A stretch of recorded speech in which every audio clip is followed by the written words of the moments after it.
Nabi sebut subhanallah walhamdulillah wa la ilaha illallah wallahu akbar, satu pohon dalam syurga. Satu pohon dalam syurga. Cerita pohon yang pernah Nabi sebut dalam hadis yang sahih ialah sebatang pohon yang seorang penunggang kuda lalu di bawah teduhan pohon itu puluhan tahun tak habis lagi pohon tu satu. Nabi Ibrahim pesan kepada Rasulullah sallallahu alaihi wasallam, bagi tahu kepada umat kamu subhanallah walhamdulillah wa la ilaha illallah wallahu akbar, satu pohon dalam syurga untuk orang yang menyebutkannya. Kalau sebut di hati saja tanpa mulut tetap diberikan, kerana zikir di hati sahaja tanpa sebutan lisan dikira satu oleh Allah subhanahu wa ta'ala jalla jalaluh. Tapi kalau selawat di hati sahaja tanpa sebutan lisan, 10 diberikan oleh Allah jalla jalaluh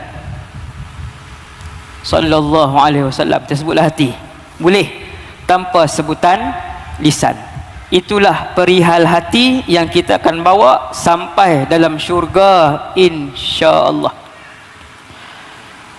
Dalam syurga semua orang masih boleh berkata-kata melalui hatinya. Begitu juga wal'iyadu billah, dalam neraka semua orang masih boleh berkata-kata dengan hatinya. Wal'iyadu billah. Yang tu neraka, tak mahu. Kita nak lidah kita yang basah dengan zikrullah, dan kita nak juga wa qalbun, hati yang takhsya', yang takut dengan Allah, zakiran, yang sentiasa berzikir dan menyebut nama Allah jalla jalaluh. Selain daripada lidah sebut, hati juga menyebut nama Allah subhanahu wa ta'ala, berzikir dengan hati. Malam ni dapatlah berzikir dengan hati.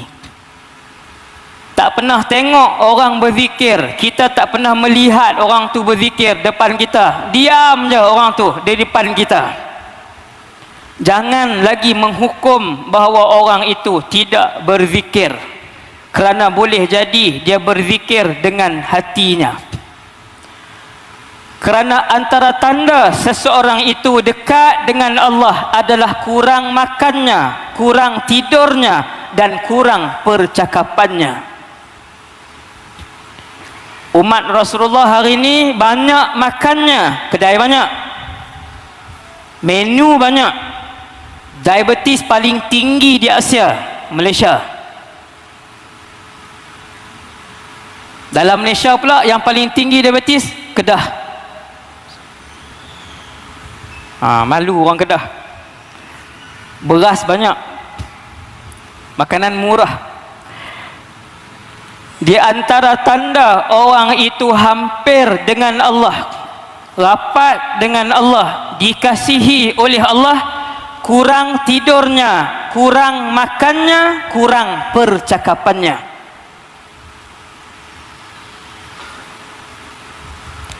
Baru sejam tadi saya dengar seorang tabi'in dalam kitab Ibnul Qayyim, dalam kitab Ibnul Jauzi Sifatus Safwah, Al-Imam Ibnul Jauzi dalam Sifatus Safwah, dia himpun orang-orang yang hebat. Tadi baru saya dengar seorang tabi'in tidur satu hari 2 jam. 2 jam saja. Kita 12 jam, 2 juga, 1 di depan, 12 jam. Tabi'in yang disebutkan dalam buku tadi Sifatus Safwah, keseluruhan tidur beliau siang dan malam 2 jam, dan kurang percakapan mereka. Sebab tu tuan-tuan jangan kecil hati kalau tuan-tuan duduk dengan alim ulama yang Rabbani tapi dia tak bercakap sangat. Jangan kecil hati. Kalau kita faham, kita orang belajar, kita tahu itu sifat dan ciri orang beriman. Kurang makannya, kurang tidurnya, dan kurang cakapnya. Tetapi hati mereka kaya dengan zikrullah. Imam baca tadi Imam Maghrib baca ayat, saya tak ingat, belakang sekali, ala bi zikrillah tatmainnul qulub. Yang menciptakan hati ialah Allah. Malam ni saya mengutarakan satu perkara, iaitulah saya dan tuan-tuan tak tahu di mana hati yang memang ada dalam tubuh kita. Tadi kita bercakap dalam hati, kita bersembang dalam hati, kita berzikir dengan hati, kita selawat dengan hati, tapi kita tak tahu di mana hati. Kalau dibelah tubuh kita 1000, kita tak jumpa hati itu.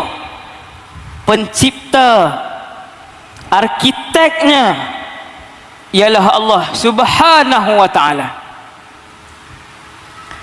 Dan Allah bagi tahu satu rahsia di dalam Al-Quran tentang hati. Ala bi zikrillah tatmainnul qulub.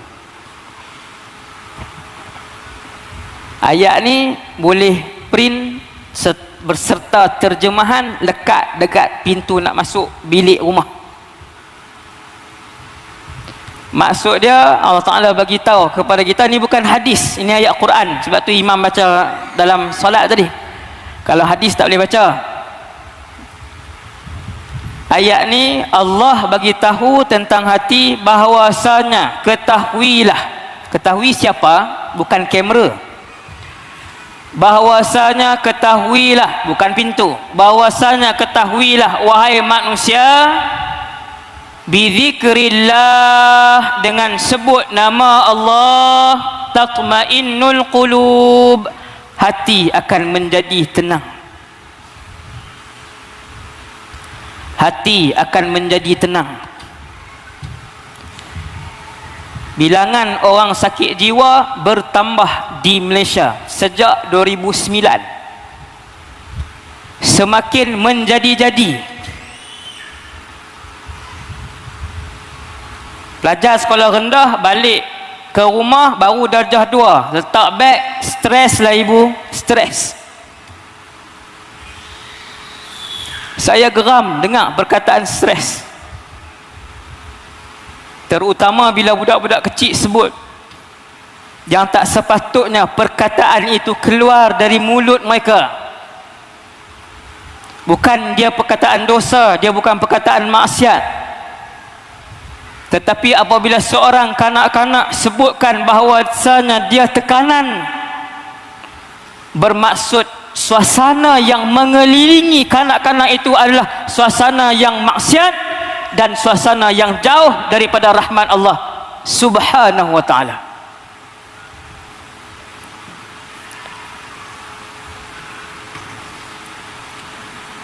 Yang menciptakan hati sebut kepada kita semua, ala bi zikrillah tatmainnul qulub. Allah bagi tahu rahsia dia. Sebarkan malam ini rahsia ini kepada semua ahli keluarga kita. Sesungguhnya dengan menyebutkan nama Allah, dengan zikrullah, baca Quran, berzikir, selawat, boleh menenangkan hati.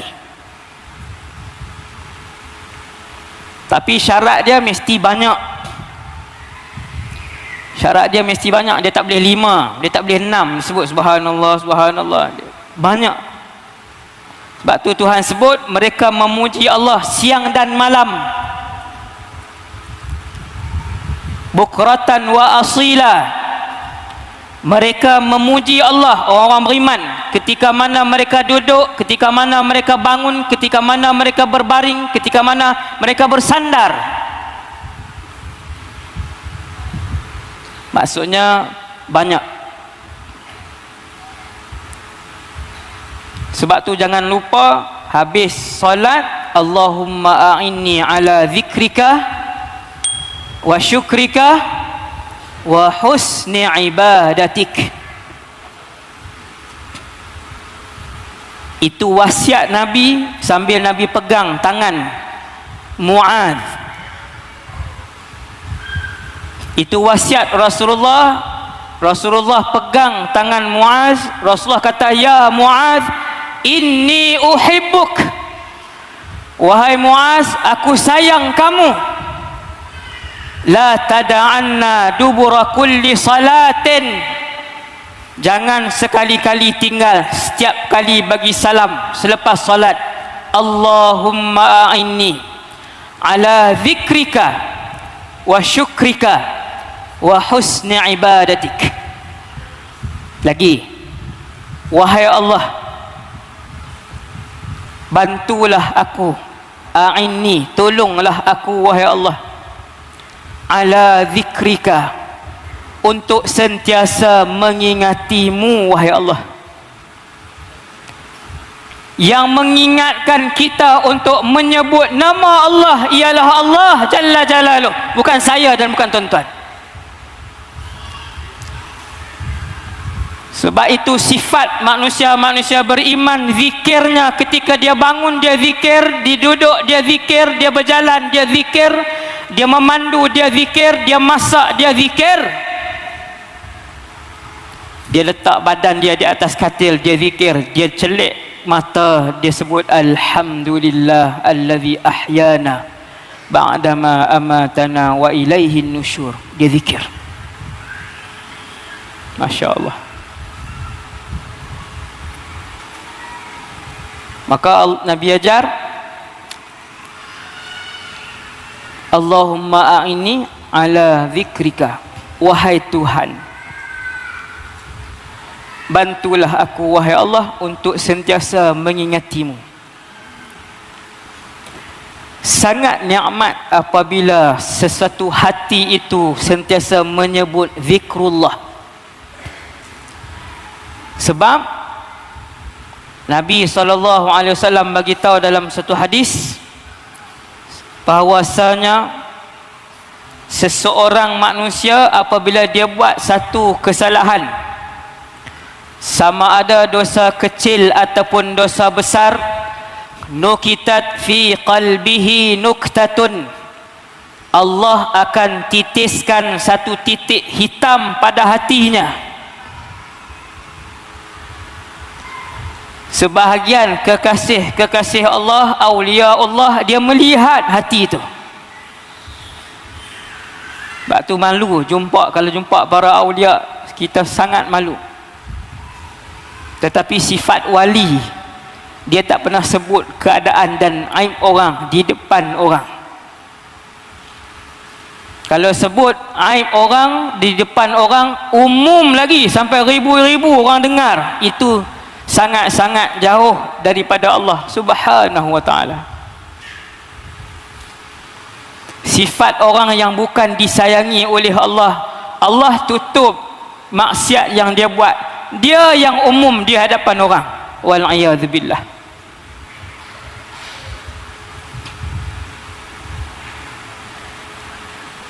Setiap dosa yang dilakukan, Nabi kata Allah titiskan satu titik hitam pada hatinya. Bermaksud ketika Allah kurniakan hati kepada saya dan tuan-tuan, hati kita bersih. Ketika Allah kurniakan hati kepada saya dan tuan-tuan, hati kita bersih. Macam ni, bersih. Contohlah, bersih.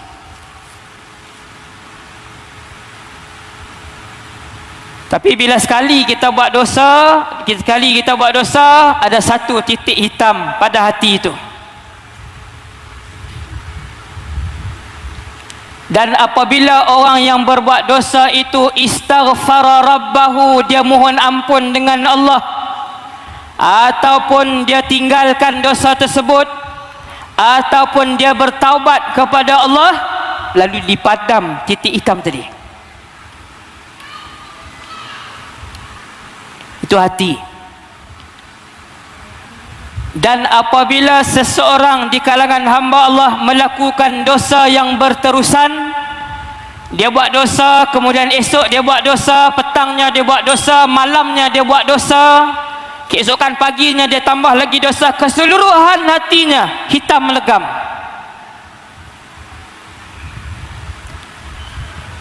Sebab tu kita tak hairan melihat seorang yang melakukan dosa dan dia mengisytiharkan dosa yang dia lakukan.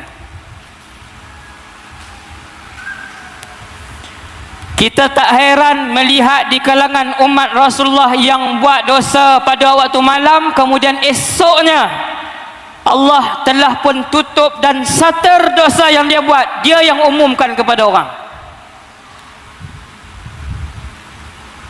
Karena hatinya sudah terlalu hitam, tidak ada lagi tempat hidayah untuk nur menembusi hatinya.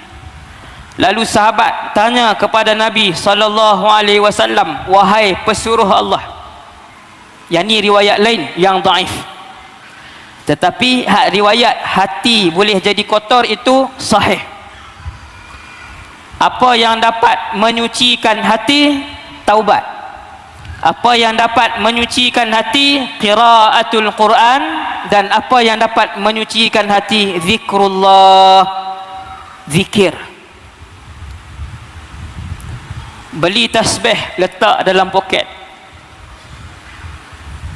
Seperti mana handphone kita tertinggal, 18 km dah keluar, patah balik sebab handphone tertinggal. Pastikan satu hari nanti kalau tasbih kita tertinggal, kita juga patah balik untuk sesuatu yang lebih berharga dalam hidup kita daripada selefon kita. Mahal akhirat dalam hidup kita, tengok macam mana persiapan kita, hormat kita, berat kita kepada urusan ibadah kita. Maka rahsia hati yang sangat besar, hati itu boleh berkarat sehingga keseluruhannya menjadi gelap dan tak boleh ditembusi oleh cahaya hidayah. Ini rugi. Hati-hati. Nak bersih balik, orang yang taubat nasuha, kemudian Allah terima taubat beliau, maka keseluruhan hatinya kembali bersih seperti hari pertama dia dilahirkan oleh ibu dia. Orang yang taubat nasuha 40 tahun buat dosa kepada Allah, kemudian dia taubat, Allah terima taubat dia. Hari Allah terima taubat dia, hati dia adalah bersih seperti mana hari beliau dilahirkan. Tapi hati-hati, ramai orang hari ni buat maksiat. Bila berjumpa dengan saya, dia sebut, ustaz nak berubah tapi tak kuat. Saya kata, puan tunggu apa untuk kuat? Saya kata, adik tunggu apa untuk kuat? Saya kata, pakcik tunggu apa untuk kuat? Adakah tunggu petang esok untuk malakul maut datang jemput di rumah pakcik?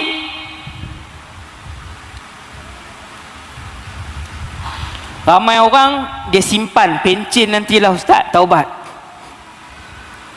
Ramai orang dia tangguhkan nantilah 50-60an lah ustaz. Teringin, faham, rindu, tahu bahawasanya ada syurga dan neraka, tapi dia tangguh, dia kata belum masanya lagi. Yang ni rugi. Hati-hati. Sebab tidak ada presiden di dalam alam ini yang tahu bila tarikh kematiannya. Dan untuk pengetahuan kita semua, 3 orang manusia yang paling kaya di atas muka bumi Allah tahun 2022 ini, ketiga-tiganya saya umumkan tak tahu bila mereka nak mati. Senang faham lah ayat tu. Ketiga-tiga manusia yang paling kaya hari ni sampai malam ni 2022, ketiga-tiga mereka tidak tahu bila tarikh kematian mereka.